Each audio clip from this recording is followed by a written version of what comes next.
Welcome to True Vine Talks on this Saturday morning with Rachel and Linda. We're so glad you're here. And today we're going to talk about the big 5 personality traits and how they impact you and how they impact your relationships. So here we go. Yeah, let's dive in. What are the big 5?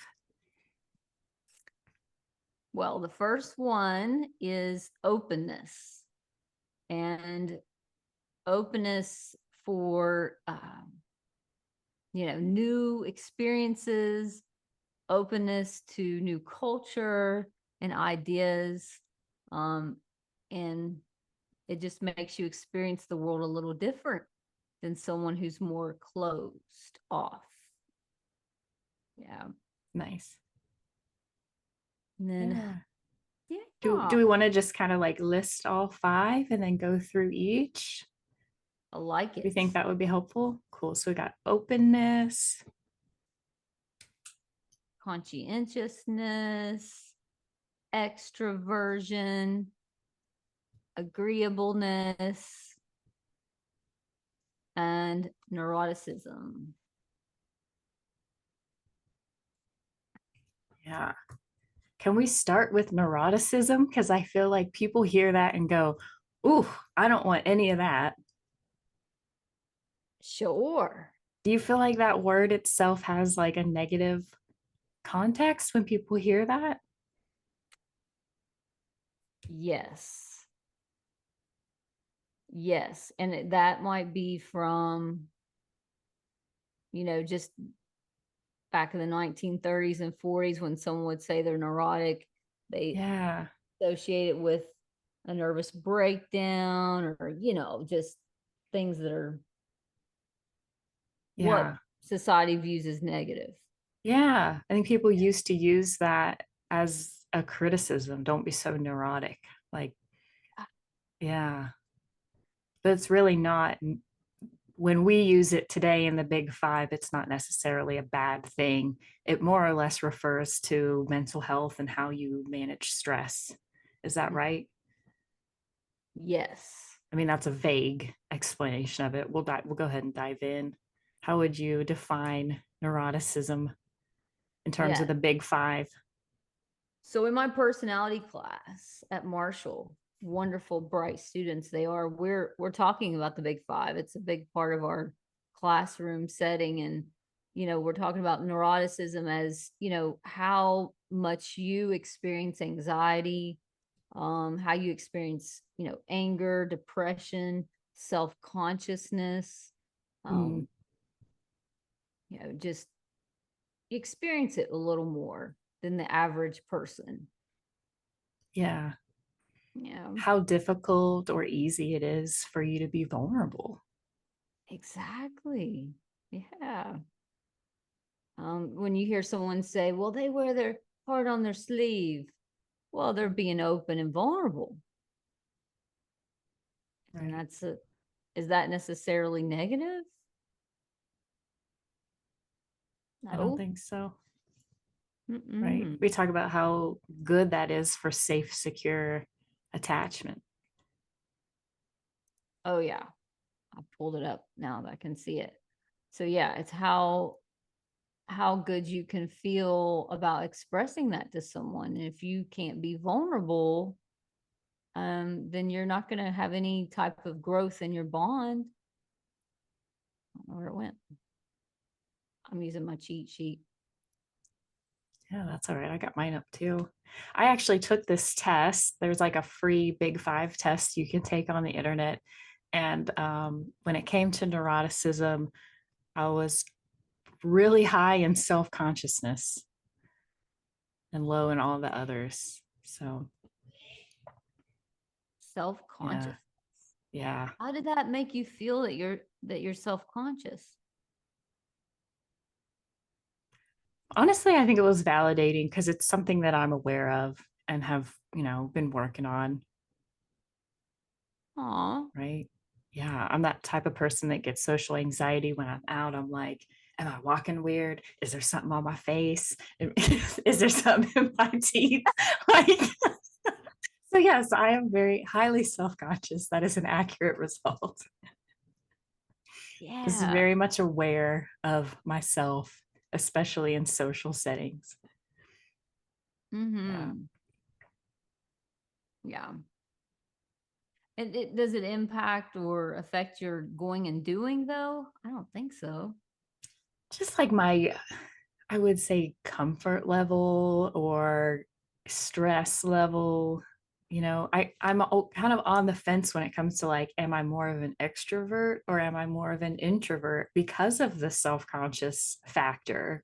Because I enjoy being around people, but that drains me. And I'm not sure, like, is it draining because I'm just more of an introvert, or is it draining because I'm worried about this, like all this self-conscious stuff while I'm out? And if that wasn't an issue, would I be more extroverted? Does that make sense? That makes great sense. Yes, yeah. So it's always confused me. Yeah, you're very intuitive about yourself. That's makes you a great counselor. It's like, Thanks. being in tune with those things that show up for you helps you be in tune with how you show up for other people. Yeah. So if you weren't self-conscious, you might not understand if someone was feeling insecure about something about themselves. Hmm. Yeah, good Yeah. point. Thanks, Linda. Always pointing out the positives. I love it. Oh, thank you. Yeah. See, tell Charlie I'm positive. He's the most positive person I know. Well, Uh, you got to be real with your spouse about certain things, don't you? oh, yes. Yes, yes, yes. Can't always be super positive. Yeah. Yeah. So if you experience feelings of positivity, or you're out around friends and you fear that you got a booger in your nose or something, it might cause anxiety. Oh, yeah. So understanding how you feel and experience emotions is important, and that would be fall under the category of neuroticism. Is that helpful? I think so. Yeah. Yeah. Cool. So we're thinking about how high or low are we in those things like anxiety, anger, depression, self consciousness.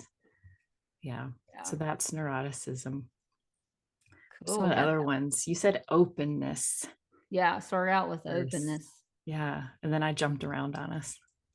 You're So, all good, because this is all, even though I'm teaching it, um it's kind of like if I did learn it in college, I don't remember. So it's good to get refamiliarized.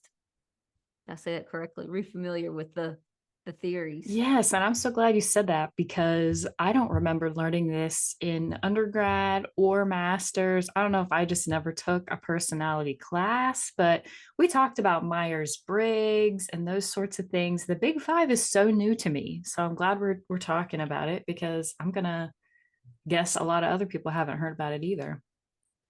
No, I If we was like, haven't, right? I hadn't. Yeah.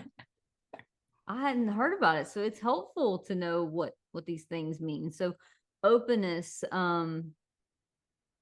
how, like I said in the beginning, is like, how open are you to new experiences? Well, Rachel loves new experiences. She's Hmm. always traveling, so she's got an openness to experience. And that, Yeah. how might that help mental health when people are open, Rachel?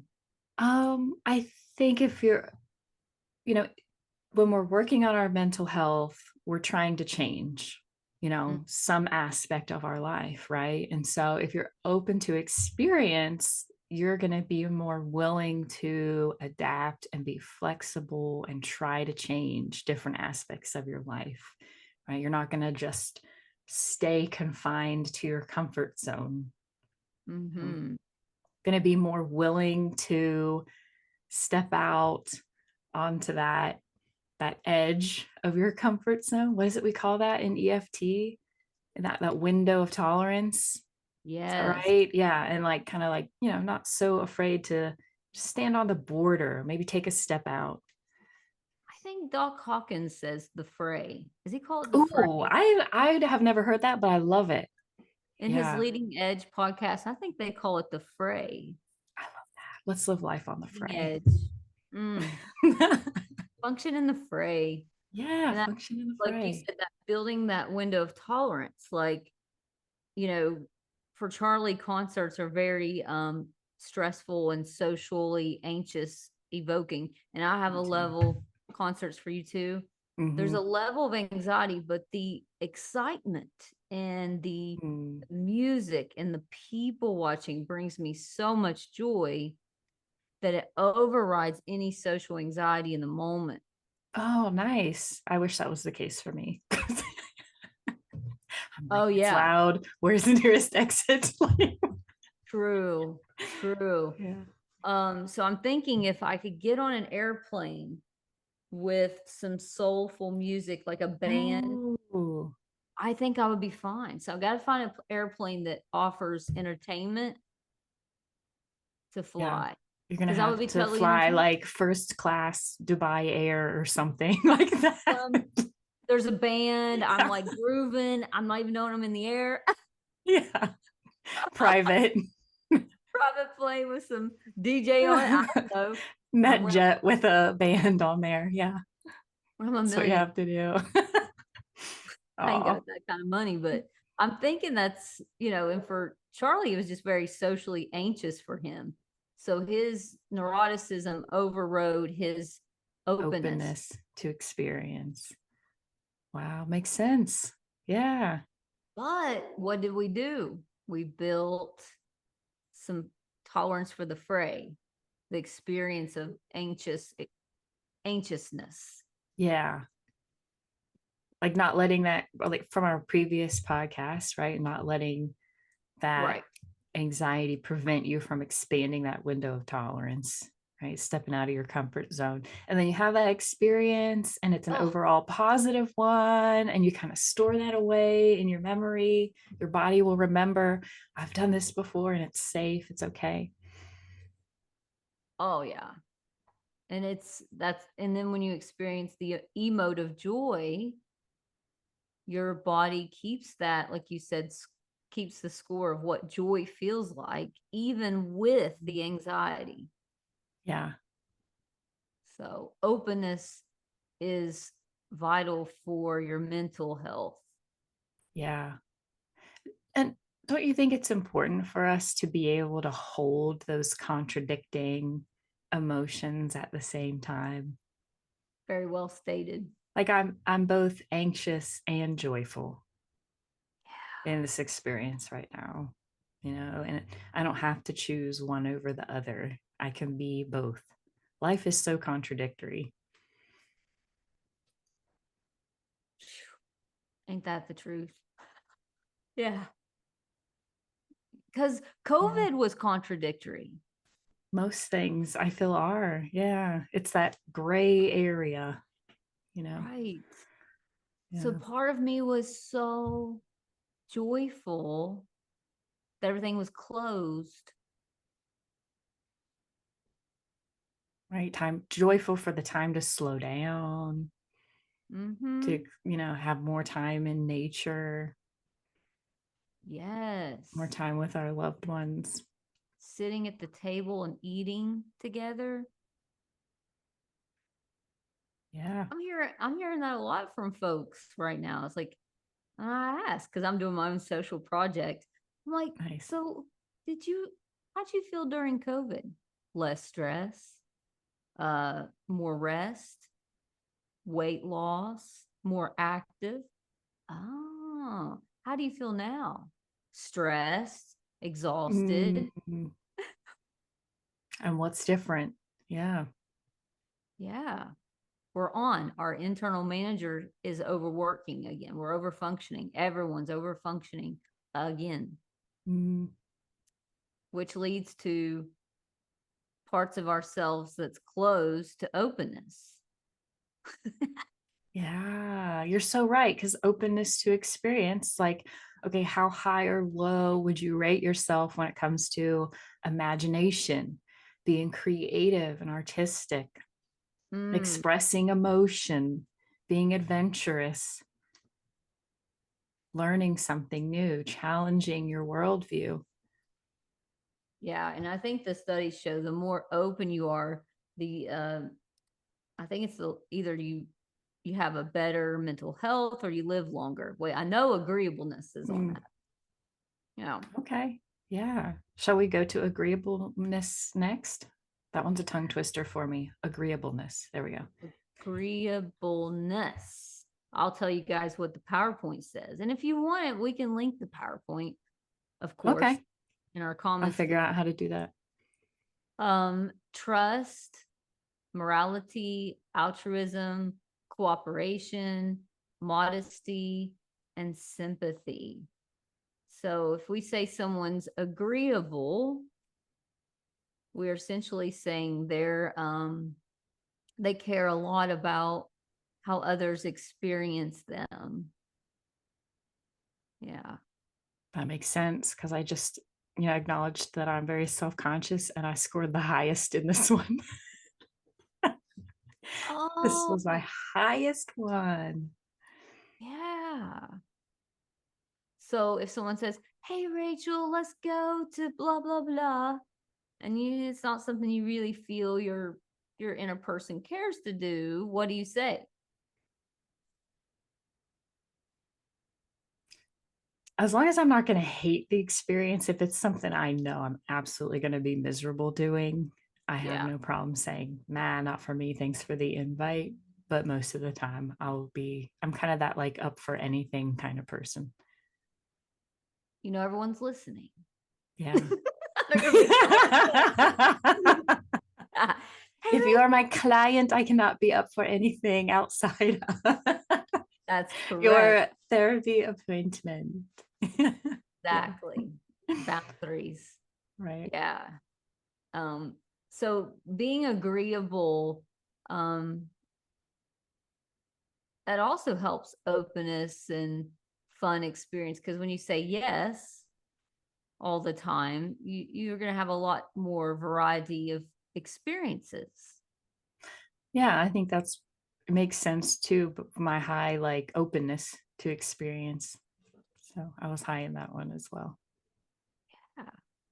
So, what could be the problem with being agreeable all the time? It's harder to set boundaries. It's harder to say no, Hmm. Yeah. right? You trust people more than you should. Yeah. I've worked on that one though. That was one of the lower ones in this. Not low, low, but like it was in the middle. Yeah. Yeah. So when you trust people to a fault, what happens? You Oh, feel you're just living life with those rose-colored glasses, which I did for so long. Yeah. See, I taught Rachel. Yes, Linda did. Linda's like, Oh, remember nah, early? girl. No, early in supervision. Yes, I do. She's like, I don't know why these people are acting like this over here. We won't say where. And I Right. said, um, here's a book. Was it Emotional Vampires? Is that That's the book? That was a good one. yeah, I had a wonderful person share that with me. But this is 48 Laws of Power by Robert Greene. Ooh, yeah, that was a good one too. Oh, and then you like, oh my goodness, there's so many people playing games at work and in their, yeah, and they're selfish. Yeah. People tend to be selfish and looking out for number one. And sometimes you might be the fallout guy for their agenda. And that's in big, big corporations. This happens. It Ugh, happens. And yeah. so Rachel got to go to the dark side. She's Yeah. But you know what? It taught me so much. And now I can have empathy, even more empathy, right? Because I understand what it's about, and I understand, my side too, so that I don't have to experience any transference anymore. It's like I rate high in altruism and cooperation. I want to do the right good thing. I want to work together as a team. And when I see other people not doing that, it's so frustrating. And now I can understand why, and I can take a deep breath, and I can acknowledge, the fact that not everybody values what I do, and that's okay. And then she can stay clear. Yes. And set those boundaries. Right. And not get so frustrated. Maintain my inner peace. Good job.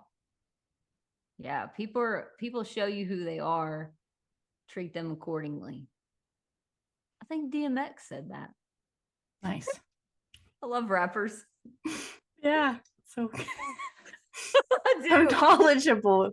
They are, man. You listen to the They've rappers. been through it usually, Oh, they're street smart.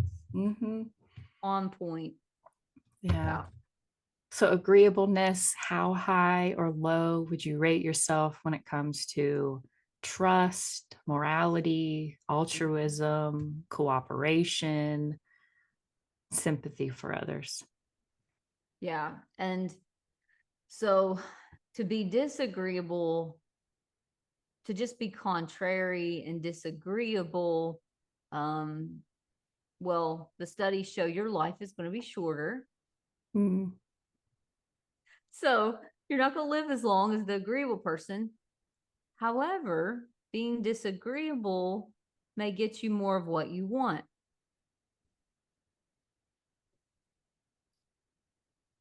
You will go to your boss and say, I want a raise. You will be disagreeable when someone tells you anything. Like if they, you're willing to argue your case and take a stand, but you won't live as long. And in class, we talked about that. The reason you won't live as long is probably because you're evoking what hormones in the body when you're arguing. Cortisol. Yeah. Fight or flight. Yeah. The less, well, I don't know. I was about to say the less agreeable you are, the more stress you're likely to feel, but I don't know if that's true. Because you can experience a whole lot of stress and be very agreeable. Because you're being a pushover and a doormat for everybody, and that's stressful too, feeling taken advantage of. Yeah. So how important is it to know? So it's good to be kind of in the middle. Yeah. So you don't want to be too far on either side of any of these big five. Right. Yeah. Yeah. So the more disagreeable you are, the less years you have on Earth because of the amount of stress you experience by being argumentative all the time. Right. You don't want to like not be getting along with anyone. Some people do that on purpose to keep others away from them. Yeah. Guarded. Yeah. The avoidant personality or chaotic attachment style gets angry and pushes people away. Yeah. Yeah. So being agreeable, like Rachel said, is positive. I'm happen to be very disagreeable. We balance each other out. We balance each other out. I don't know why. I told my sister on our hiking trip, I was like, sometimes I'm just contrary to be contrary. And she's like, what's that about? I'm like, I actually don't know exactly. Is it personality, like a DNA thing? Because I'm like, I don't know what's the point of being contrary? I maybe not wanting to be taken advantage of. Yeah. Yeah, because I was always the smaller person generally in environments. So I guess maybe I was contrary to get defensive protector parts of self. Yeah, being a little doubtful, being a little suspicious. What are your motives? Yeah. me just be difficult on purpose. Give people a hard time, they won't hurt you. Makes sense to me. Yeah. Good. Yeah. What's the next one?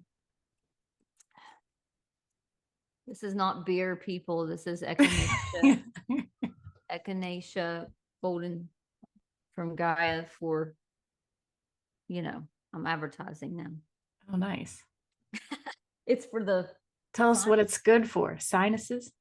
Yeah, I'm doing Ooh. the echinacea supplement along with, the antibiotics my doc has me on for a sinus infection, and echinacea tends to clear it up too. So that's awesome.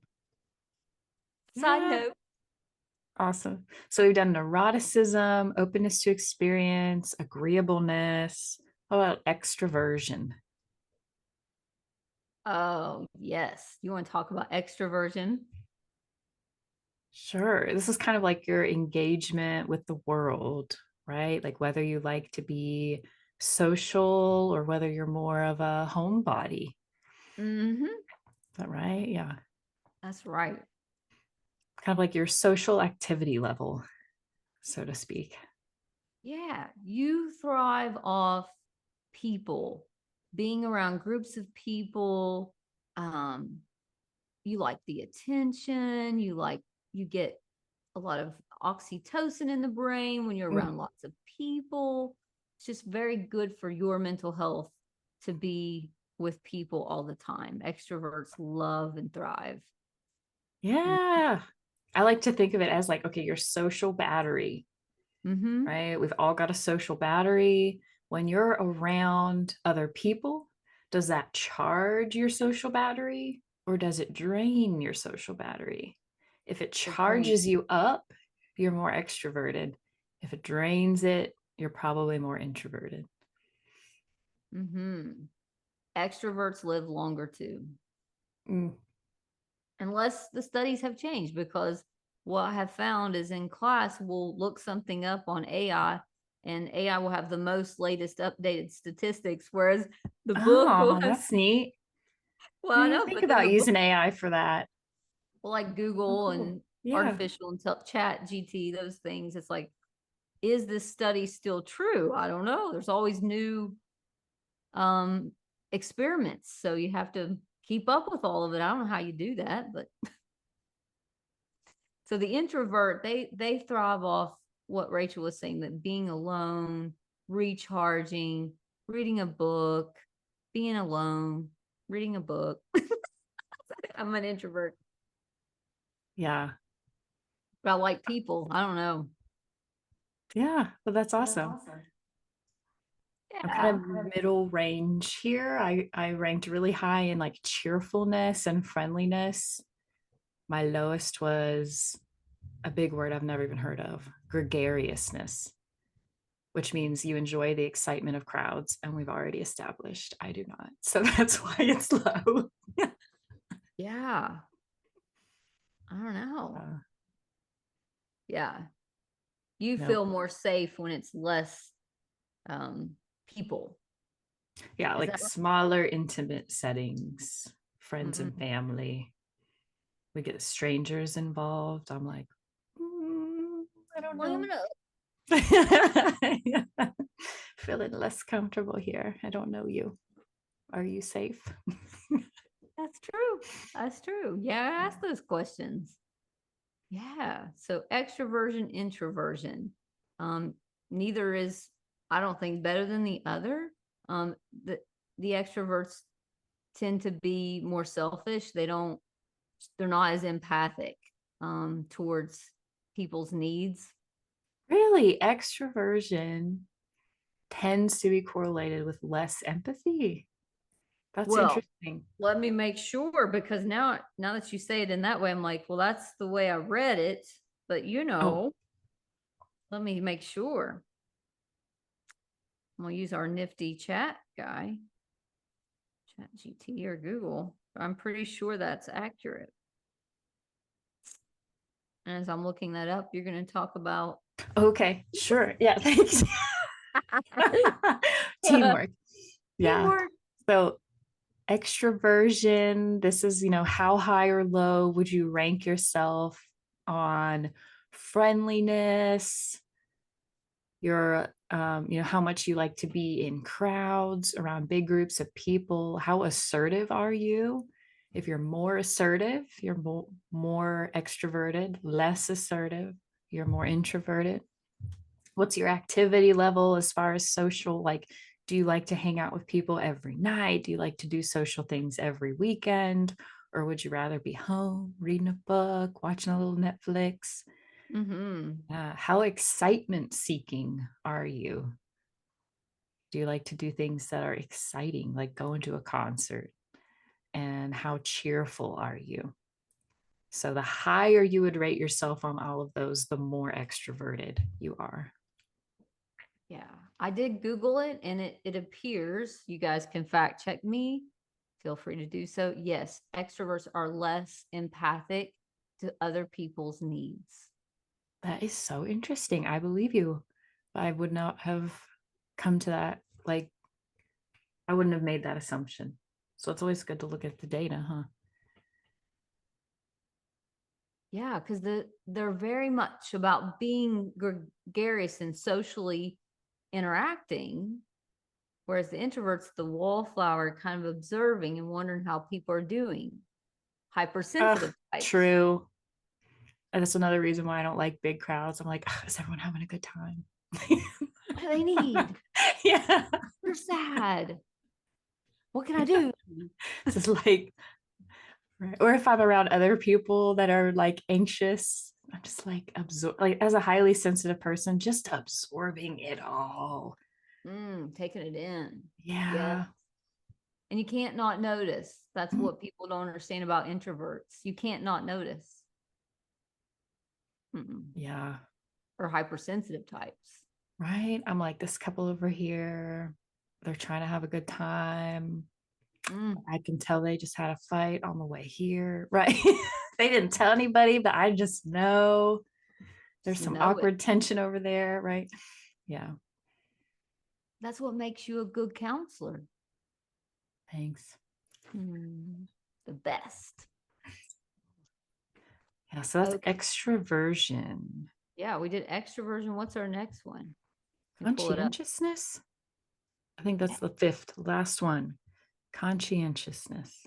Yeah, this one's hard to say. A lot of big words in here. Yeah. And this is, you like order, you like organization. I just threw my hands up and pumped my fists. This is me. This is you, Rachel. She's so organized and, conscientious about, you know, doing the right thing and just being punctual and just mindful and organized, caring about how what you're doing is impacting others. There's a lot of self-efficacy, and Mhm. conscientious people, I think, have more stress.